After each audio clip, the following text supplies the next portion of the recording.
प्रिय मिथुन राशि वाले, एक महत्वपूर्ण जानकारी मैं आपके समक्ष साझा करता हूं। देखिए, होता क्या है मिथुन राशि वाले कि आपके कर्म क्षेत्र के स्वामी जो होते हैं वो बृहस्पति होते हैं। ज्योतिष शास्त्र में निश्चित तौर पे बृहस्पति को बहुत शुभ और लाभकारी ग्रह माना गया है। लेकिन यही बृहस्पति अगर दूषित हो जाता है तो निश्चित तौर पे ये बहुत ज़्यादा शुभ प्रभावशाली नहीं होता है, क्योंकि आपकी कुंडली में बृहस्पति कर्म यानी 10वां घर और सप्तम यानी निश्चित तौर पे आपकी कुंडली में विवाह कारक यानी व्यापार कारक स्थान के मालिक होते हैं।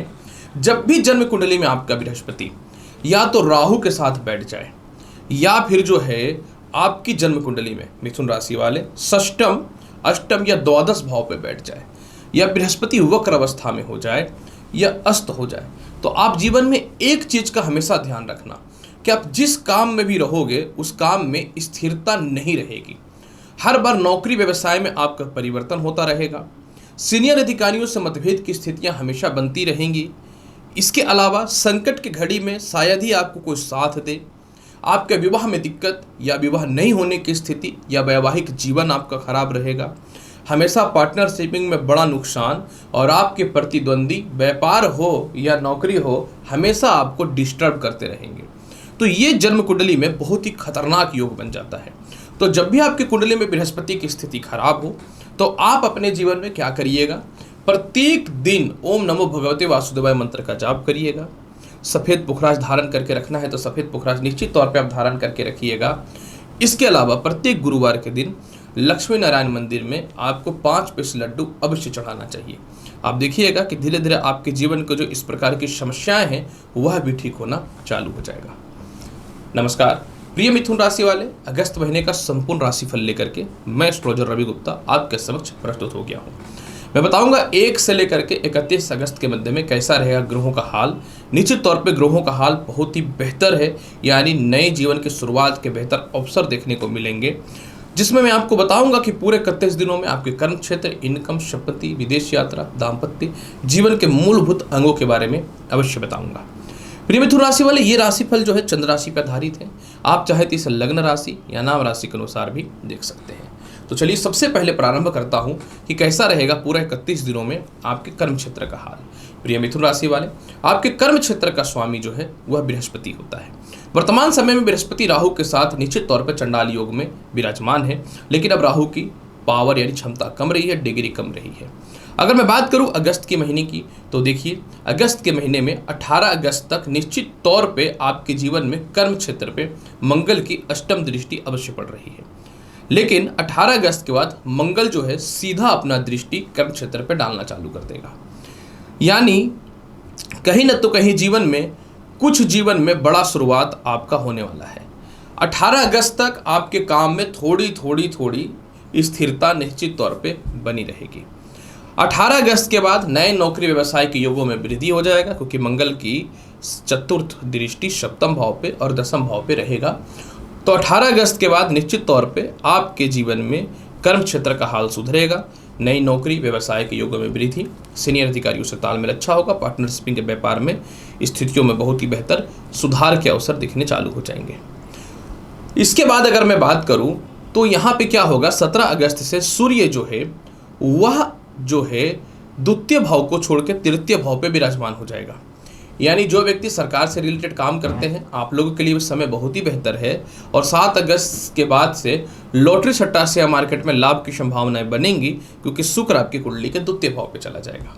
लेकिन हाँ, एक बात मैं अवश्य आपको बताना चाहूँगा कि शुक्र की बात करूँ तो शुक्र जो है निश्चित तौर पे वक्र अवस्था में रहेगा।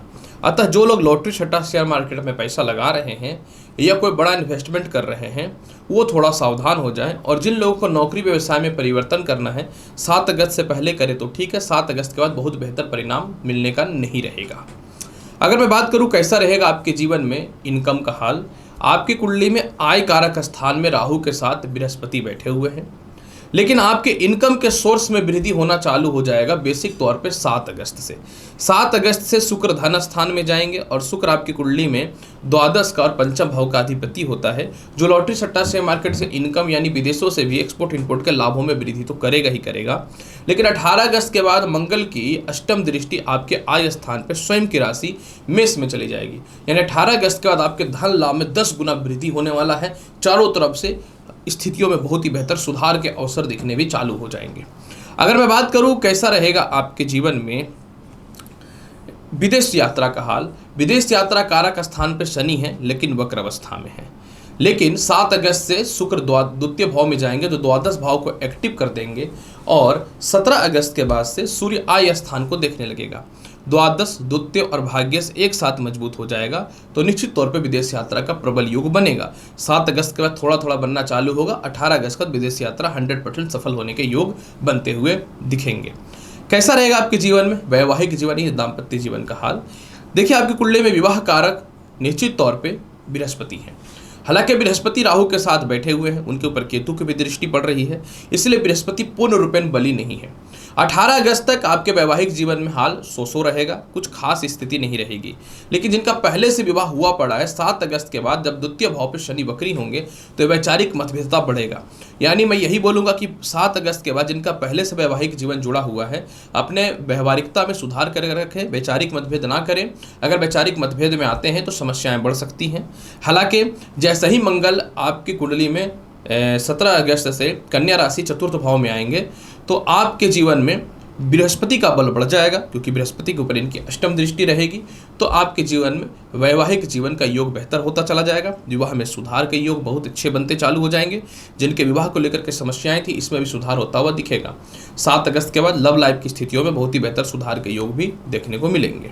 अगर मैं बात करूं कैसा रहेगा आपके जीवन में भूमि मकान वाहन संपत्ति का हाल, संपत्ति कारक आपके कुंडली में कौन है? तो संपत्ति कारक आपके कुंडली में जो है वह बुध है। बुध की स्थिति की बात करूं, निश्चित तौर पे तृतीय भाव अपने कारक तत्व स्थान में तो बुध बैठा हुआ है और यहाँ पे 17 अगस्त के बाद बुध का बल बढ़ेगा, क्योंकि 17 अगस्त के बाद सूर्य के तृतीय भाव पे आने से बुध आदित्य योग की स्थिति प्रबल हो जाएगी। निश्चित तौर पे 17 अगस्त के बाद भूमि मकान वाहन संपत्ति के योगों में प्रबलता है। उससे पहले भी स्थितियां ठीक रहेंगी। लेकिन अगर मैं बात करूं खानदानी संपत्ति से रिलेटेड स्थिति क्या है, तो खानदानी संपत्ति से रिलेटेड स्थितियों में भी सुधार आपके जीवन में 17 अगस्त के बाद आता हुआ दिखेगा।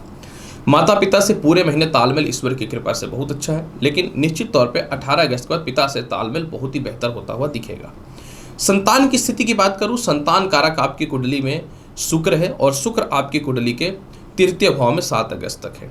लेकिन निश्चित तौर पे ये 7 अगस्त के बाद द्वितीय भाव में चला जाएगा, यानी पूरे महीने संतान की स्थिति बहुत ही अच्छी है। लेकिन जो आपका प्रथम संतान है उनसे थोड़ी सी वैचारिक मतभेदता की स्थिति बन सकती है, थोड़ा सा उसका करियर को लेकर के परेशानियां आ सकता है। अगर मैं बात करूं कैसा रहेगा लव लाइफ की स्थिति, तो देखिए लव लाइफ की स्थिति भी बहुत अच्छी नहीं है। 7 अगस्त के बाद आपको अपने लव लाइफ में थोड़ा सा ध्यान देने की आवश्यकता रहेगी। मैं बात करूं कैसा रहेगा जिनको संतान की प्राप्ति करनी है उनके लिए, जो पहले से संतान कंसीव करके रखे हैं, 7 अगस्त के बाद अपने स्वास्थ्य का थोड़ा सा ख्याल रखिएगा। वक्री शुक्र की स्थिति के कारण आपके जीवन में निश्चित तौर पे थोड़ा सा स्वास्थ्य संबंधित दिक्कत होने की संभावनाएं हो सकती हैं। जिनको न्यू संतान कंसीव करना है उनके लिए निश्चित तौर पर 17 अगस्त के बाद टाइम बहुत ही अच्छा जाएगा, क्योंकि 17 अगस्त तक तो सूर्य अस्तगति स्थिति में रहेंगे सूर्य के साथ। अगर मैं बात करूं कैसा रहेगा आपके जीवन में शिक्षा का हाल, देखिए शिक्षा कारक आपकी कुंडली में कौन है, तो शिक्षा कारक आपकी कुंडली में जो है वह शुक्र है और शुक्र जो है वह 7 अगस्त तक ठीक है, 7 अगस्त के बाद यह वक्री हो जाएगा। तो 7 अगस्त तक तो ठीक है, 7 अगस्त के बाद ये वक्री अवस्था में द्वितीय भाव में रहेंगे। मैं आपको यही बोलना चाहता हूँ कि किसी भी स्थितियों में आपको इस महीने शिक्षा पे बहुत ध्यान देना पड़ेगा, नहीं तो गलत मित्रों के चक्कर में या पैसे के चक्कर में या पढ़ाई या काम के चक्कर में आप एक जगह पे कंसंट्रेशन नहीं हो पाएगा, जिसके चलते शिक्षा में दिक्कतें आ सकती हैं। तो मैं यही बोलना चाहूँगा कि आप अपने इस मामले में थोड़ा सा ध्यान देने की कोशिश करें। स्वास्थ्य की स्थिति ईश्वर की कृपा से पूरे महीने बहुत ही अच्छी है। बस यही मैं बोलूँगा 7 अगस्त से 17 अगस्त के मध्य में थोड़ा सा नेत्र रोग, सिर दर्द, स्किन संबंधित समस्याएं हो सकती हैं, ध्यान देने की आवश्यकता रहेगी।